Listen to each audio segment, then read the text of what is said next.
Praise the lord. ప్రభు అయిన దేవుడు మనకిచ్చిన తన మాటలను, తన లేఖనాలను మనం చదువుకొని ఇప్పుడు జ్ఞాపకం చేసుకుందాము. దయచేసి పరిశుద్ధ గ్రంథము తీయండి. సామెతలు 24వ అధ్యాయం 10వ వచనం చదువుకుందాము.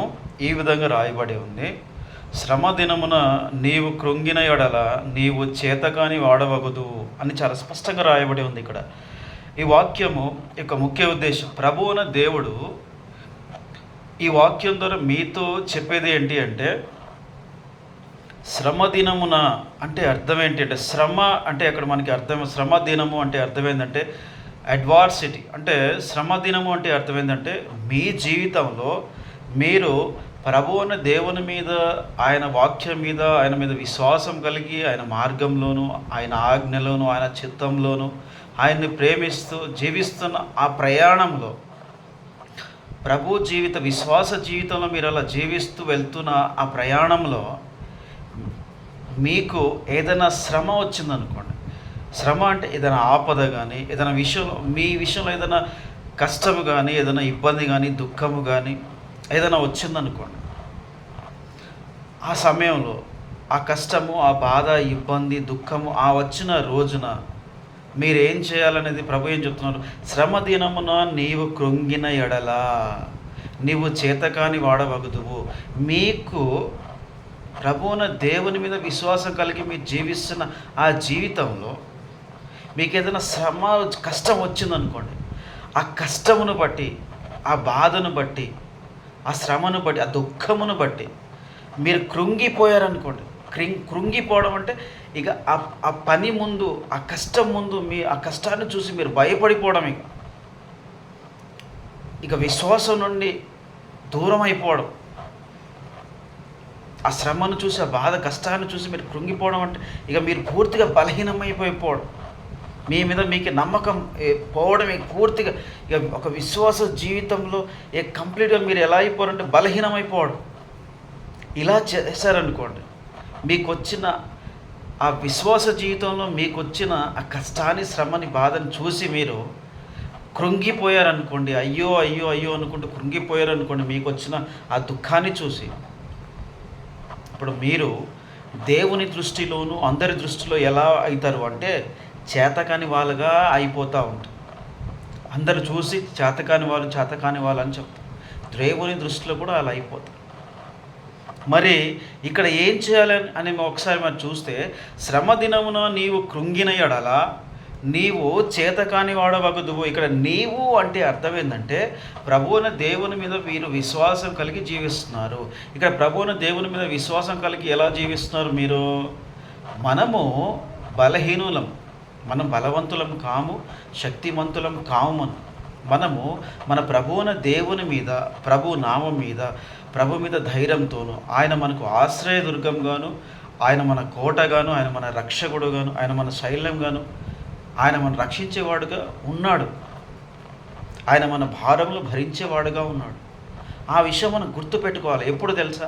మనకు శ్రమ ఎప్పుడైతే వస్తుందో, మన జీవితంలో ఎప్పుడైతే కష్టము, బాధ, ఇబ్బందులు ఎప్పుడైతే మన జీవితంలో ఏ పరిస్థితులు వస్తాయో, ఆ పరిస్థితుల్లో మనం ఒక విశ్వాస చేయాల్సిన ముఖ్యమైన పని ఏంటంటే, నా దేవుడు నాకు తోడుగా ఉన్నాడు, ఆయన నన్ను ప్రతి పరిస్థితి నుంచి రక్షిస్తాడు, ప్రతి కష్టం నుంచి రక్షిస్తాడు అనుకొని ధైర్యం కలిగి ఉండాలి, కానీ బలహీన పడిపోకూడదు.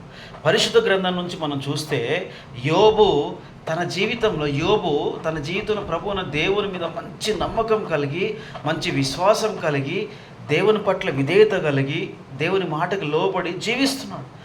అలాంటి యోబు జీవితంలోనూ ఎక్కడ లేని కష్టము, ఎక్కడ లేని బాధలు ఆయన జీవితంలో వచ్చాయి. యోబు తన కుటుంబాన్ని పోగొట్టుకున్నాడు, తన పిల్లల్ని పోగొట్టుకున్నాడు, తన కలిగిన సంపదను, ఐశ్వర్యమును మొత్తం పోగొట్టుకున్నాడు. ఎంతో కష్టంలో, బాధ, దుఃఖం వచ్చింది. ఆఖరికి తన శరీరం మొత్తం కూడాను రోగముతో వచ్చేసింది. తన శరీరం మొత్తం రోగంతో నిండిపోయే పరిస్థితి వచ్చింది. అలాంటి పరిస్థితులను ఒకసారి ఆలోచించండి. యోబు పరిస్థితి ఎలా ఉంది? ప్రభు అయిన దేవుని మీద విశ్వాసం కలిగి జీవించాడు.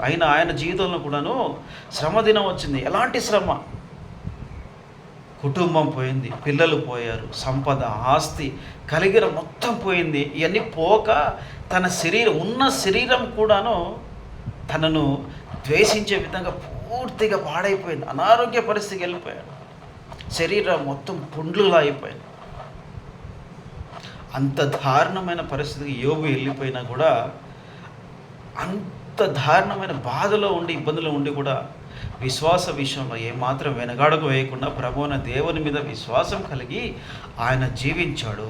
అప్పుడు దేవుడు కూడా యోబును చూసి, ఆయన ఇప్పటికీ కూడాను విశ్వాసంలోనే ఉన్నాడు, నువ్వు చూసావా అని అపవాదితో చెప్పడం జరిగింది. కాబట్టి ఇక్కడ మీరు ఈ వాక్యం విన్న మీతో ప్రభువైన దేవుడు ఈ వాక్యం ద్వారా మీకు ఏం చెప్తున్నారు అంటే, మీరు దేవుని మీద నమ్మకం కలిగి జీవిస్తున్నారు కాబట్టి మీ జీవితంలో ఇబ్బంది కానీ, ఇరకాటం కానీ, కష్టం కానీ, దుఃఖం కానీ, ఎలాంటి పరిస్థితి వచ్చినా సరే ఆ ప్రతి పరిస్థితి నుండి ప్రభువైన దేవుడు నన్ను రక్షిస్తాడు, కాపాడుతాడు.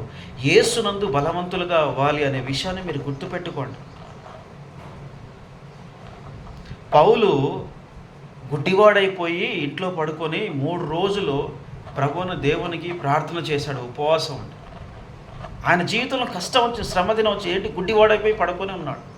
దేవుడు ఆయన మీద కనికరం చూపించి అతన్ని బలవంతుగా చేసి గొప్ప ప్రవక్తగా, గొప్ప దేవుని సేవకుడుగా పౌలుని దేవుడు వాడుకోవడం జరిగింది. కారణం ఏంటంటే, ఆయన శ్రమదినం వచ్చినప్పుడు పౌలు చేసిన మంచి పని ఏంటి అంటే, దేవుని ప్రార్థించాడు, ఉపవాసం ఉండి దేవుణ్ణి వేడుకున్నాడు. అందుకే దేవుడు అతని మీద, పౌలు మీద కనికరం చూపించి ఒక గొప్ప ఆయుధముగా దేవుడు అతన్ని తయారు చేయడం జరిగింది. కాబట్టి వీటన్నిటి నుండి మనం నేర్చుకోవాల్సిన విషయం ఏంటంటే, మీ జీవితంలో మీకు ఎప్పుడైనా సరే బాగా శ్రమ అనేది వచ్చిందనుకోండి, మీరు వెంటనే చేయాల్సిన పని ఏంటంటే, ఈ శ్రమలో విశ్వాసం నుండి ఏమాత్రం కూడాను మనం పడిపోకుండా, ఈ శ్రమను చూసి ఏమాత్రం భయపడకుండా ప్రభువైన దేవుని మీద విశ్వాసం కలిగి నేను జీవించాలి.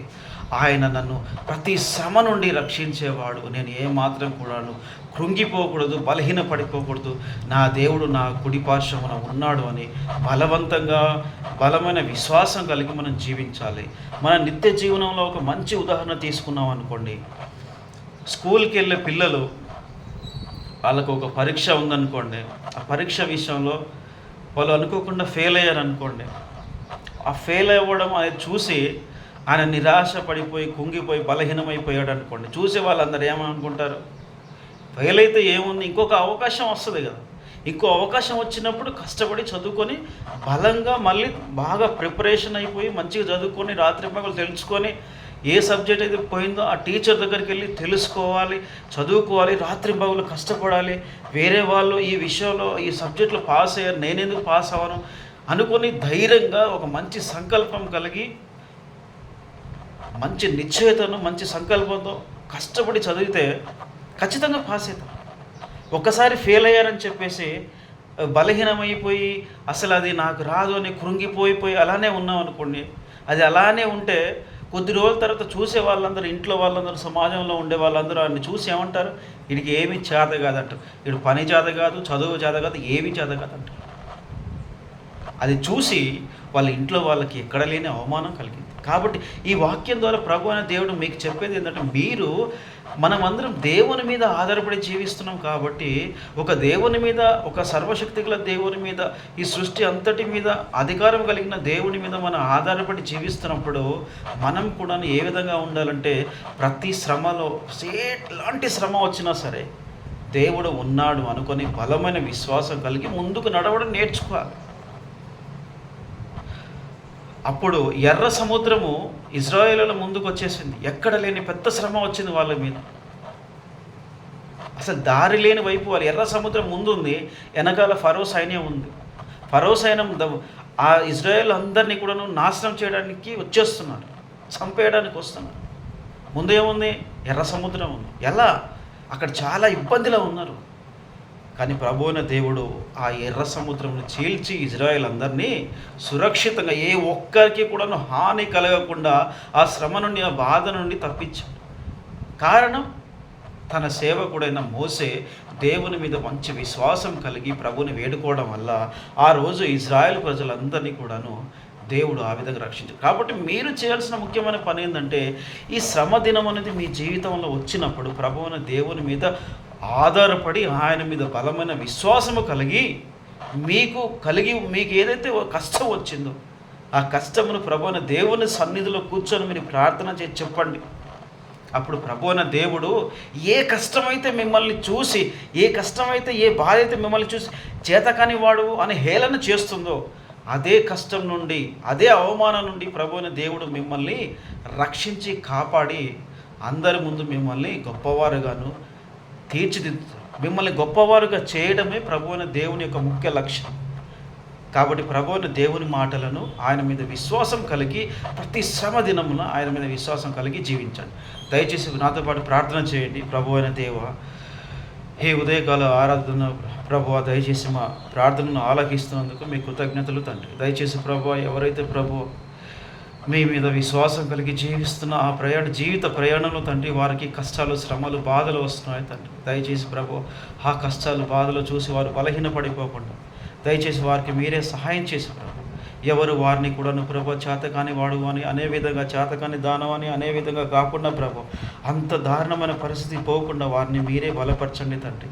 వారి విశ్వాసమును దయచేసి మీరే వృద్ధి చేసి ప్రభు దయచేసి వారికి మీరే సహాయం చేయండి. యోబుకు సహాయం చేసినట్టు ప్రభు, ఇదిగో తండ్రి ఇప్పుడు నాతో పాటు ప్రార్థన చేస్తున్న మీ దాసులను దయచేసి మీరే బలపరచండి. దయచేసి వారికి మీరే దయచేసి శక్తివంతులుగా చేసి వారికి మంచి ధైర్యమును, బలమును ప్రసాదించి వారిని బలవంతులుగా ఉంచమని యేసు నామములో ప్రార్థిస్తున్నాను తండ్రి. ఆమేన్. Praise the lord.